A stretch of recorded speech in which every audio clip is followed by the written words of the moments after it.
Kamakailan lang ay ikinwento natin ang isang krimen na nangyari sa Amerika, kung saan nagawang patayin ng anak ang kanyang mga magulang dahil sa galit niya sa mga ito at sa pagmamahal niya sa boyfriend. Maraming mga bata ang nagnanais na magkaroon ng ina o makaranas ng pagmamahal ng isang mabuting ina. Sadyang mahirap intindihin kung bakit nagawa ito ng isang anak sa inang walang ibang hinangad kundi ang mapabuti sila. Ngayon naman ay ating ibabahagi ang hindi nalalayong kwento, ngunit mas karumal-dumal na nangyari naman dito sa ating bansa, partikular na sa Dasmariñas, Cavite.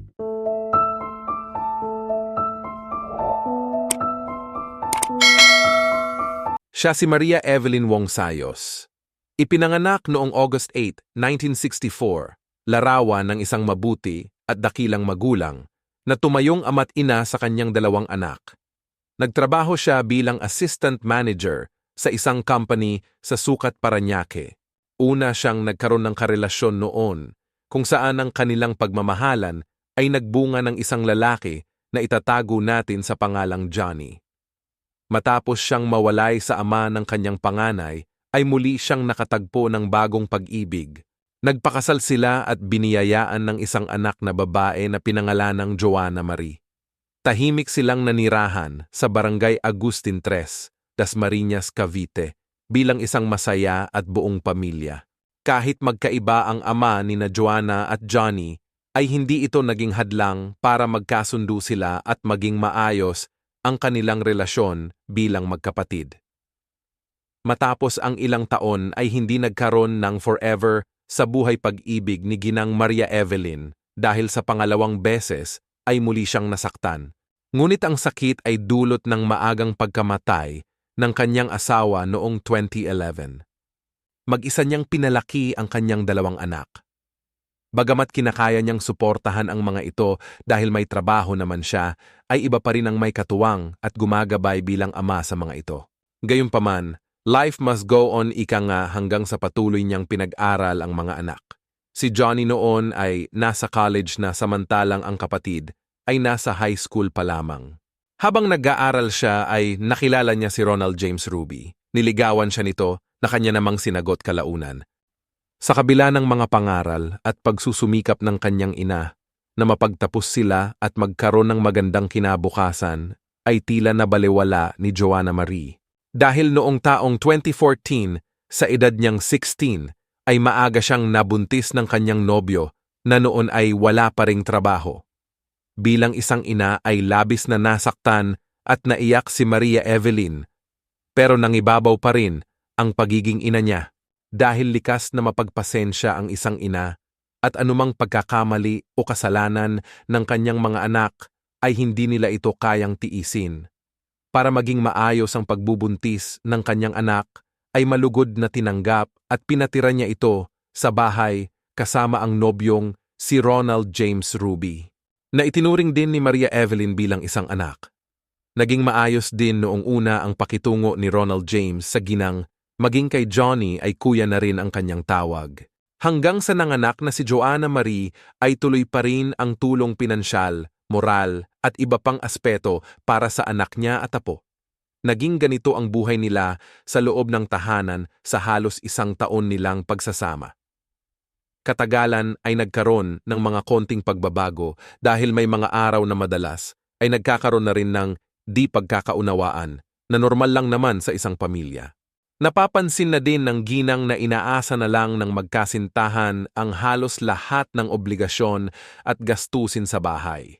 Si Ronald James bilang ama na dapat ay naghahanap na rin ng paraan o pagkakakitaan para makatulong sa kanyang mag-ina ay wala din halos ginagawa.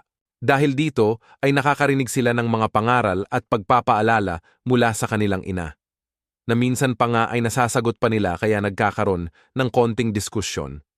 Minasama nila ang mga paalalang ito sa kanila hanggang dumating sa puntong tumubo na sa puso nila ang galit. Galit na unti-unting lumaki at bumalot sa kanilang mahinahong pag-iisip. Umaga ng August 15, 2016 ay nagpaalam si Johnny sa ina na aalis siya at hindi makakauwi nung gabing yon dahil sa ginagawa niyang thesis. Dahil ang kapatid niya at si Ronald James Ang madalas maiwan sa bahay kapag pumapasok din sa trabaho ang ina nila. Lingid sa kaalaman ni Johnny na ang paalam niya na yon ay ang huling araw na pala na makikitang buhay ang ina. Habang wala na ang kuya ay sinabihan ni Joanna Marie ang ina niya na maghanda dahil mayroon silang masayang sorpresa para sa kanya. Umakyat ang ina sa kanyang kwarto na nasa second floor para magbihis. Pagkatapos ay excited na bumaba na siya at habang nasa baba ng hagdan ay patagong nakaabang na si Ronald James. Walang kamalay-malay ang ginang dahil ibang sorpresa pala ang nakahanda para sa kanya. Pagtalikod niya ay buong lakas siyang hinampas ni Ronald James sa ulo gamit ang martilyo dahilan para matumbas siya. Pero dahil payat si Ronald James ay hindi agad napuruhan ang ginang. Hindi pa siya nakontento kaya agad niyang sinigawan si Joanna Marie na kumuha ng kutsilyo sa kusina. Saka naman niya pinagsasaksak sa leeg para tuluyang mamatay ang kawawa nilang nanay. Habang ginagawa ito ni Ronald James ay nakatingin lamang ang sariling anak na si Joanna Marie sa ina habang nawawalan ito ng hininga. Tila ba ang kanyang mga mata ay nagsasabing, "Anak, bakit mo ito ginawa?" Pagkatapos ng pangyayari ay kaagad siyang umakyat sa kwarto at nagkulong samantalang naiwan naman si Ronald James sa ibaba. Ilang oras pa umanong hinayaan niyang nakahiga sa sahig ang bangkay ng biktima habang nag-iisip ng gagawin. Dahil nahirapan silang i-dispose ang katawan, ay nakaisip siya ng paraan.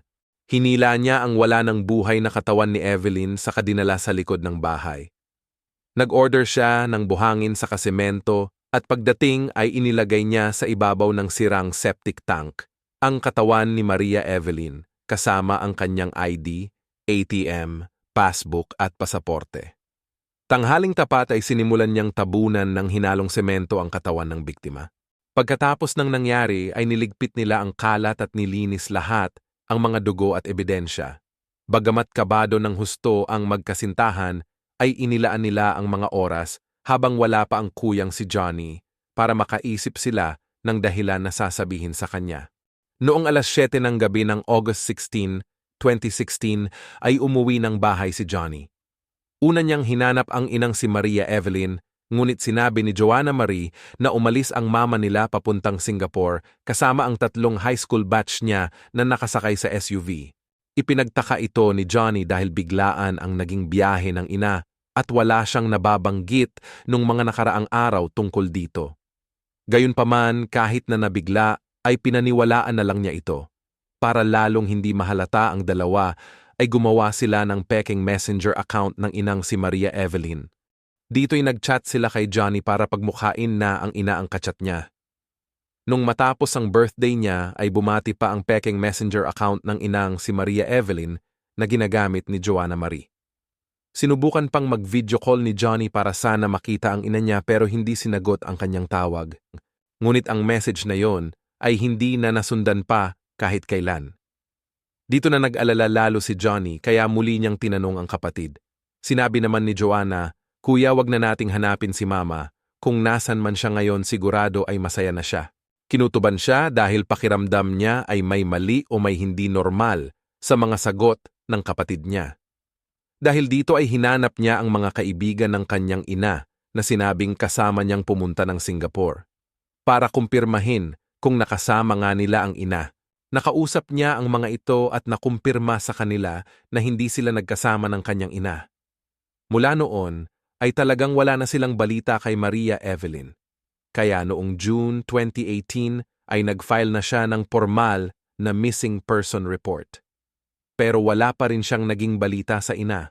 Sa paglipas ng araw ay nagkaroon ng mga pag-aaway ang magkasintahang Ronald James at Joanna Marie. Madalas silang marinig at makita ni Johnny na nagdadabugan at nagsisigawan. Hanggang noong year 2019 ay nagkahiwalay sila at parehong umalis sa kanilang tahanan. Naiwang mag-isa na nakatira si Johnny sa kanilang bahay. Dito ay para bang gumawa ng paraan si Lord na matuldukan na ang paghahanap sa kanyang ina. Napansin niyang lumana ang bandang kusina at kailangang ayusin, kaya nagdesisyon siyang ipaayos ito noong June 21, 2020. Habang tinitibag ng mga karpintero ang unang bahagi ng lumang septic tank ay may natagpuan silang mga IDs. Nang kanilang tingnan, ay nakita nilang ID ito ni Maria Evelyn Sayos kasama ang iba pang dokumento. Kaagad nilang tinawag si Johnny para ipaalam ang nadiskubre dahil alam nilang nawawala ang ina nito matagal na. Lumakas ang kaba ng dibdib niya at ipinagdasal na sana ay mali ang hinala niya. Pero dahil nga kinukutuban na siya, ay pansamantalan niyang pinatigil ang pagtibag sa mga semento at kaagad niya itong ipinaalam sa mga pulis. Kinabukasan ay dumating ang mga pulis at ipinagpatuloy ang pagtitibag ng semento. Habang lumilipas ang bawat minuto, ay unti-unting sumingaw at nakita ang madilim na sikretong nakatago sa lumang septic tank. Sunod-sunod na lumutang ang mga buto at natitirang laman ng tao. At nang matapos ang paghuhukay, ay tumambad sa kanilang harapan ang bangkay ng isang tao. Halos pagsakluban ng langit at lupa si Johnny dahil sa natagpuan. Hindi niya napigilang umiyak dahil alam niyang ito ang kanyang ina na matagal niya nang hinahanap. Halos di niya nakayang tingnan ang malagim na sinapit ng kanyang nanay, kaya tumalikod muna siya. Nang nailabas na lahat, ay kinumpirma niyang ito nga ang ina niyang si Maria Evelyn Sayos base sa mga ID at documents pati na rin sa suot nito. Nagkaroon agad ng masusing investigasyon para matukoy ang salarin. Pero batid ni Johnny kung sino ang posibleng may gawa nito dahil ang mga huling nakasama ng kanyang ina sa bahay ay ang kapatid na si Joanna Marie at nobyo nitong si Ronald James Ruby. Naalala niya rin noon na nakita niya minsan si Ronald James na nagpapalitada ng semento sa ibabaw ng septic tank. Nung kanyang tanungin, ay nagdahilan lang siya na may singaw, kaya tinapalan niya muna. Sa nalaman ng mga pulis, ay kaagad nilang inimbitahan ang dating magkasintahan. Pagdating sa estasyon, ay hindi na itinanggi ng anak na si Joanna Marie ang krimen. Base sa investigasyon ng mga pulis sa kanila ay lumabas na matinding galit ang naging motibo ng mga suspek. Na nag-ugat dahil sa madalas silang napagsasabihan ng ina. Makikita naman ang posts ni Joanna Marie ilang araw bago ang krimen na sweet pa ito sa kanyang ina. Maging sa kaarawan ni Maria Evelyn noong August 8, 2016 ay may greetings pa siya. Ngunit ayon sa kapitbahay na tumestigo ay madalas niyang marinig noon na nag-aaway ang mag-ina sa bahay. Huli niyang nakita di umano ang kapitbahay na si Maria Evelyn noong araw din na nawala siya. At yun din ang araw na nakita niyang nagpa-deliver ng buhangin at semento si Ronald James Ruby sa kanilang bahay. Ayon pa sa kanya, katagalan ay may naaamoy siyang masangsang mula sa tahanan ng mga Sayos. Sa tuwing magrereklamo siya ay nag-o-order umano ng semento at buhangin si Ronald James. Pagkatapos daw nun, ay parang magic na nawawala ang mabahong amoy. Tila sinusubukan ng ginang na biktima na ipaalam sa kapitbahay ang nangyari sa kanya pero maagap si Ronald James at nakakagawa agad ng paraan. Kaya nga lang ay hindi na sa puntong ito dahil tuluyan ng nalaman ang ilang taon nilang itinagong kasalanan. Dahil sa mga impormasyong ito, ay sinampahan ng reklamo sa DOJ ang dating magkasintahan. Ngunit dinismiss muna ng piskal ang reklamo dahil kailangan ng scientific evidence na magpapatunay na si Maria Evelyn Sayos nga ang nahukay na bangkay. Kaya isinailalim sa DNA examination and comparison ang sample na nakuha sa femur bone ng biktima, doon naman sa buccal swabs na kinuha sa anak na sina Joanna Marie at Johnny. Habang wala pang resulta ang test at wala pang bagong resolution ang isinampang reklamo, ay pinalaya muna ang dalawa. Makalipas ang 2 buwan noong August 28, 2020 ay dumating ang resulta ng DNA examination. Ayon dito ay 99.99% na si Maria Evelyn Sayos nga ang bangkay na nahukay sa lumang septic tank. Dahil sa resultang ito ay binago ng prosekusyon ang naunang resolusyon. Nag-issue ang korte ng warrant of arrest para sa ikadarakip ng dalawa. December 22, 2020 ay nahuli si Ronald James at pagkalipas ng 7 araw ay nahuli naman si Joanna Marie. Sinampahan ng kasong murder si Ronald James Ruby samantalang kasong parricide naman laban kay Joanna Marie Sayos. Sa salaysay ni Joanna Marie ay sinabi niyang ang dating nobyo ang nagplano at may kagagawan ng lahat. Matagal na umano niyang gustong isumbong si Ronald James, pero tinakot siya nito na kapag nakulong siya ay ang kuya naman niya ang papatayin. Subalit sa hiwalay na panayam kay Ronald James ay pinabulaanan nito ang naging pahayag ng kanyang dating kasintahan. Gayunpaman, kahit magturuan silang dalawa, ay pareho pa rin silang may pananagutan sa batas ng tao at sa Diyos. Sa ngayon ay patuloy pa ring nakakulong ang dalawa habang inaantay na matapos ang huling trial at maibaba ang hatol. Dahil sa ginawa nilang ito ay hindi lang pamilya at buhay nila ang nasira. Maging ang buhay ng kanilang anak ay labis na naapektuhan, tunay ngang walang maitatagong krimen, dahil anumang baho o lihim ay sisingaw at malalaman din sa takdang panahon. Kaya dapat ay palagian tayong magdasal, huwag magpapadala ng husto sa galit, lalong-lalo na sa ating mga magulang. Dahil anuman ang magawa nating kasalanan na kahit itago ng matagal ay tiyak may kabayaran.